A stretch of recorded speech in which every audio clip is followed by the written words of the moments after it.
Hi, my name is Ashley Stevenson. I am interviewing Dr. AK. Would you like to introduce yourself? Hi, I'm Dr. AK. Okay, the standard we will focus on today is RL 6.1, which is citing textual evidence. What reading passage did you use to cover this standard? We read an excerpt from Brown Girl Dreaming. What strategies do you use for deeper understanding of a passage? There are several that I use. Sometimes we'll work as small groups, sometimes we'll do one-on-one, sometimes we'll do whole group, and we'll break down the text and we'll find words that we don't know. We'll do context clues, and then we'll go back and talk about what the author is looking for, what is the purpose of the writing, and that normally helps give them a greater understanding of the passage. Okay.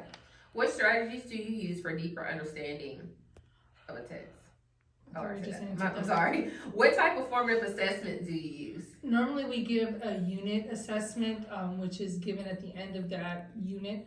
But during the week we give either daily or sometimes weekly CFAs to check for their understanding throughout the week. Okay. How do you know students have mastered the standard? There are several ways. Like I said, normally we can use the CFAs to check for understanding to see if they're grasping the unit or grasping the standard. We can also use their unit assessment to see how well they're understanding, but we can also do simple things in class, thumbs up, thumbs down. I can have them explain their answers to me when we ask questions. They can work in groups and come up with group answers. All of that are ways that you can use to master the standard.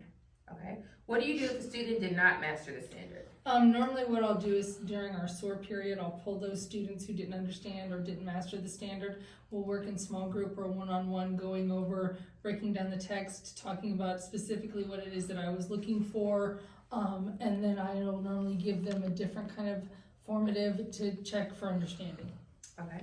Our proficiency score in reading is 15%, which is a lot lower than the district and state averages. What do you do in your classroom to prepare students for testing? There's a lot of things we do. I make my students read every day. I try to make them read every day so that we can build up our academic stamina for reading, which helps with their their proficiency. We also, like I said, work with groups. We do things where I'm asking the kids for their own content, for putting things in their own words, explaining to me what it is that the author is trying to say or what is the main theme or the point of the writing. Okay. What is one of your strengths for preparing students for the ACAP? That's a hard one. I think that every year it changes because every year you have different kinds of kids. They have different things that they need. So I'm not going to be able to say, oh, well, academic stamina is one of the things I always work on, because if I have kids who already excel at that, then I wouldn't work on that throughout the year. But if I have kids who comprehension questions are very difficult, then that's what I would work on. So I don't know that I can give you any one strength. It just depends on the kids that I'm working with. How can other teachers prepare students for testing? I think exposing them to those types of questions, giving them ACAP-like test questions, because the more they're exposed to it, the less afraid of it they become.